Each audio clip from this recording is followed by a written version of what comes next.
ছবি দেখতে পাচ্ছি, কার্যত চাকরি হারারা তারাও ধৈর্য হারাচ্ছেন। তাদের একটাই কথা, ভাই আমাদের হয়ে কথা বলুন, আমাদের জন্য কথা বলুন। আমি ফের একবার আলোচনা আসবো। এখানে দাদা এক চাকরি হারা। দাদা আপনার কোন স্কুল? আমার আলিপুরদুয়ারে স্কুল। আলিপুরদুয়ার স্কুল। আজকে আরো একটা আলোচনা হয়েছে, এই নিয়ে কতবার আপনারা আলোচনায় বসলেন? অন্তত 3 থেকে 4 বার হয়ে গেছে আলোচনা। বহুবার হয়েছে। আজকের আলোচনায় কোনো ফল, কিছু লাভ হয়েছে? কিছু লাভ হয়নি। আপনাদের দাবি কি কি ছিল? একবার ছোট করে দর্শকদের। আমাদের দাবি এক কথা, আমরা পরীক্ষা দেব না। পরীক্ষা দেবেন না? কেন পরীক্ষা দেব?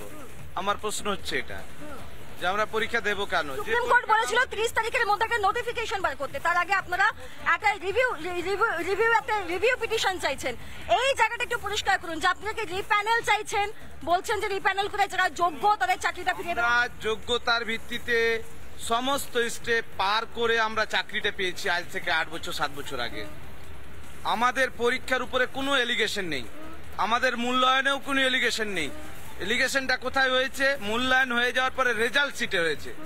আমরাও শিক্ষক, যদি নো ওএমআর শিটে কোনো রেজাল্ট শিটে ওএমআর বলে দেওয়া হয়েছে ওএমআর অক্ষত অবস্থায় যে জিরো, যে সাদা খাতায় রয়েছে, তাহলে ওএমআর ম্যানিপুলেশন হয়নি, রেজাল্ট শিটে হয়েছে। তাহলে আমরাও শিক্ষক, আমরা খাতা দেখি। যদি কারো রেজাল্টে মনে হয় যে আমাকে রিভিউ করতে হবে, তাহলে কারো রেজাল্টটা দেখা যাচ্ছে যে কম পেয়েছে, তার বেড়ে গেল, তাহলে তাকে বাড়িয়ে দেওয়া হয় রেজাল্ট। এটা কোন পদ্ধতিতে হলো? এটা হচ্ছে কোন পদ্ধতি? এবার নিয়ম মতো সময়ের মধ্যে যাদের নিয়োগ হয়েছে সেটা সঠিকভাবে হয়েছে।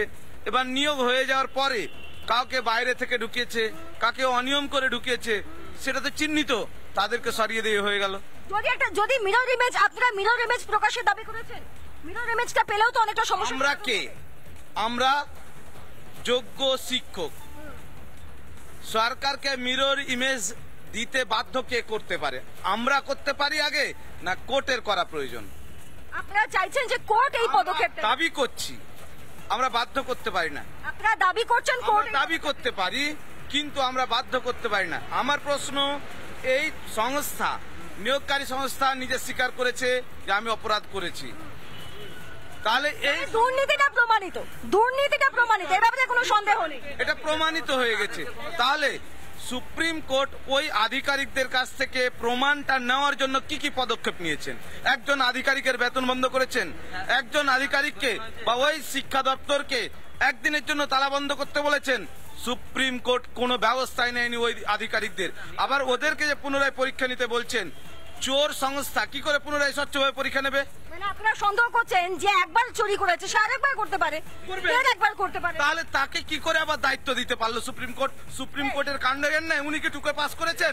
উনি কি র্যাঙ্কজাম? অর্থাৎ পরিষ্কার প্রশ্ন যে কোর্টকে আরো শক্তিশালী হতে হবে। কোর্ট কেন প্রশ্ন করছে না যারা অপরাধ করেছে তাদের দিকে? কোর্ট কেন আঙুল তুলছে না যারা নিরপরাধ তাদের কেন চাকরিতে যাচ্ছে, তাদের পরিবার কেন হারিয়ে যাচ্ছে? এই হচ্ছে সহজ প্রশ্ন। আজকে আলোচনা আমি এখানেই শেষ করছি। দেখতে থাকুন রিপাবলিক বাংলা। ফিরছে একটা বিরতির পর।